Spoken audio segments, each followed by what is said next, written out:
나는 누구인가? 당신이 그 사람이라 라는 이런 주님이 나단을 통해서 다윗에게 주신 말씀을 나에게 주신 말씀이라고 생각해서 한번 생각을 해봤으면 좋겠습니다. 그리고 또 신앙생활은 어떻습니까? 나의 신앙생활을 하는 나는 어떤 사람인가? 어떤 모습으로 신앙생활을 하고 있는가? 마태복음 7장 3절을 한번 보겠습니다. 어찌하여 형제의 눈 속에 있는 티는 보고 내 눈 속에 있는 들보는 깨닫지 못하느냐? 보라, 내 눈 속에 들보가 있는데 어찌하여 형제에게 말하기를 나로 내 눈 속에 있는 티를 빼게 하라 하겠느냐? 외식하는 자여, 먼저 내 눈 속에서 들보를 빼어라. 그 후에야 밝히 보고 형제의 눈 속에서 티를 빼리라. 이 3절 말씀처럼 형제의 눈 속에 있는 티는 보고 내 눈 속에 있는 들보를 깨닫지 못하는 그런 사람이 아닌가도 생각을 해봤으면 좋겠습니다. 우리는 다른 사람의 흠은 아주 잘 봅니다. 정말 잘 보여요. 왜 저렇게 행동하지? 왜 저런 말을 저렇게 쉽게 얘기하지? 왜 저런 모습을 보이지? 왜 저런 옷을 입었지? 왜 저렇게 행동하지? 다른 사람의 흠은 아주 잘 봅니다. 근데 잘못을 또 잘 찾아내고 지적하죠. 예리합니다. 아, 이게 문제인데 저게 문제인데. 그리고 쉽게 비난하고 판단하기도 합니다. 그죠? 그럴 때 주님은 뭐라고 얘기하실까요? 당신이 그 사람이라 이렇게 말씀하실 수 있습니다. 먼저 자기를 보는 게 중요합니다. 나는 어떤 사람인가? 자기를 돌아보는 게 필요해요. 다른 형제 자매들은요, 주님이 주인이십니다. 남의 하인을 판단하는 너는 누구뇨? 라고 얘기했습니다. 남의 하인을 판단하는 너는 누구뇨? 그 섰는 것이나 넘어지는 것이 제 주인에게 있음에 저가 세움을 받으리니 이는 저를 세우시는 권능이 주께 있습니다. 주님이 주인이시고 주님이 세우실 거고 주님이 판단하실 거라는 겁니다.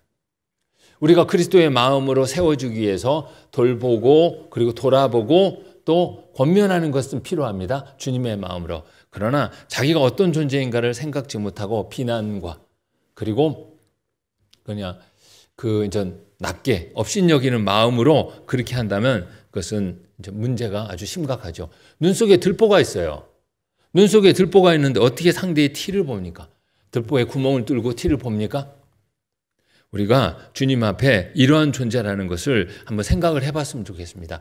나는 어떤 사람인가? 잘하고 계시면요, 우리가 더 잘하고 다른 형제자매를 위해서 기도하고 세워주면 좋을 것 같아요. 말씀을 많이 들어요.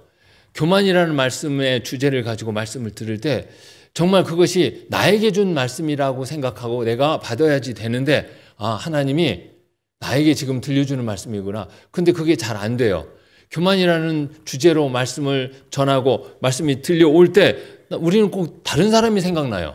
자꾸 생각나는 사람이 있어요. 지워지지가 않아요.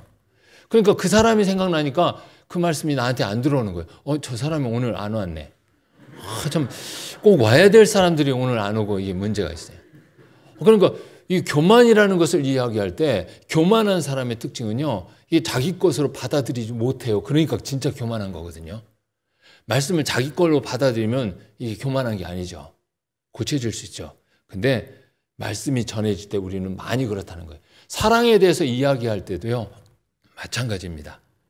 아, 저 사람은 정말 사랑이 없어. 이렇게 해서 생각나는 사람이 있어요. 그때 하나님은 당신이 그 사람이라 라는 겁니다. 너한테 주는 말씀이다. 너희에게 준 말씀이다. 우리에게 준 말씀이다. 이런 생각을 갖고 말씀을 들으면 주의 말씀은 살았고 운동력이 있잖아요. 우리 삶을 바꿔서 우리 생활을 변화시킬 겁니다. 이런 이야기를 해도 쉽게 안 고쳐지죠. 그래서 우리가 정말 우리의 신앙을 왜 우리가 정말 차지도 않고 뜨겁지도 않은 신앙이 혹시 된 게 아닌가 그런 생각도 해봤으면 좋겠습니다. 우리가 그리스도인이라면 정말 주님의 말씀을 통해서 자기 자신을 정확히 보고 자기 자신의 삶이 주님의 영광을 위해서 바뀌어나가는 것이 필요합니다. 당신이 그 사람이라 나는 어떤 사람인가 이 말씀을 통해서 자기를 돌아보는 그런 시간이 됐으면 좋겠습니다. 다윗이 자기를 정확히 돌아봤습니다. 다윗은 나단의 말을 듣고요, 화내지도 않았습니다. 무슨 쓸데없는 얘기를 해. 네가 완전히 나에 대해서 엉뚱한 이야기를 만드는구나 하고 나단을 죽이려고 덤비지도 않았죠. 나단의 이야기를 듣는 순간 다윗은 꼬꾸라진 겁니다. 자기의 죄를 자복했습니다. 사무엘 하를 보겠습니다. 사무엘 12장 13절 제가 읽겠습니다. 다윗이 나단에게 이르되 내가 여호와께 죄를 범하였노라 하매 나단이 다윗에게 대답하되 여호와께서도 당신의 죄를 사하셨나니 당신이 죽지 아니하려니와 내가 여호와께 죄를 범하였노라. 하나님의 음성을 들었을 때 자기 자신을 정확히 보고 고백을 했습니다. 내가 여호와께 범죄하였노라. 그러니까 하나님은 벌써 어떻게 했습니까? 회개하는 사람을요, 하나님께서 어떻게 받아주시잖아요. 여호와께서도 당신의 죄를 사하셨나니 라고 얘기합니다. 하나님이 다시 쓰시겠다라고 말씀하셔서 쓰는 겁니다. 우리도 마찬가지입니다. 자기를 살펴서 내가 어떤 사람인가를 정확히 본 다음에 다윗과 같은 마음을 가졌으면 좋겠습니다. 아, 나는 교만한 사람이었구나. 아, 나는 사랑이 입으로만 사랑을 했던 사람이었구나. 나는 희생에 대해서 인색한 사람이었구나. 많이 피하려고 한 사람이었구나. 그런 자기 자신의 모습을 본다면 어떻게 해야 돼요? 다윗처럼 내가 이런 사람이었습니다. 하나님, 나를 도와주십시오. 그런 마음을 갖는 게 필요합니다. 자기를 돌아보고 자기를 살피라고 그래서 말씀을 많이 하셨어요.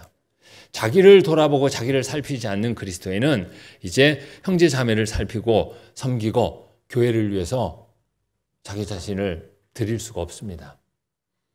성경 갈라디아서 6장 4절을 보겠습니다. 각각 자기 일을 살피라. 그리하면 자랑할 것이 자기에게만 있고 남에게 있지 아니하리니. 각각 자기 일을 살피라 이랬습니다. 여기서 각각 자기 일을 살피라는 것은 1절에요. 내 자신을 돌아보아라는 말씀과 의미가 같은 거예요. 갈라디아서 6장 1절에 성도의 규모 있는 생활을 권면하는 말씀으로요.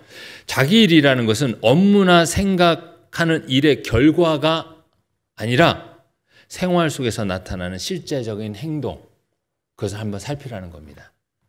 그렇지 않으면 우리 자신을 제대로 아까 말씀드린 것처럼 알지 못해서 그냥 죄 가운데서 그대로 빠져서 그냥 살아갈 수 있습니다. 그래서 각각 자기를 살피라라고 이야기했습니다. 자기를 정확히 살피지 못하면 우리도요, 어느 순간 자기도 모르게 무감각해지기 때문에 자기 일을 살피라 이랬습니다.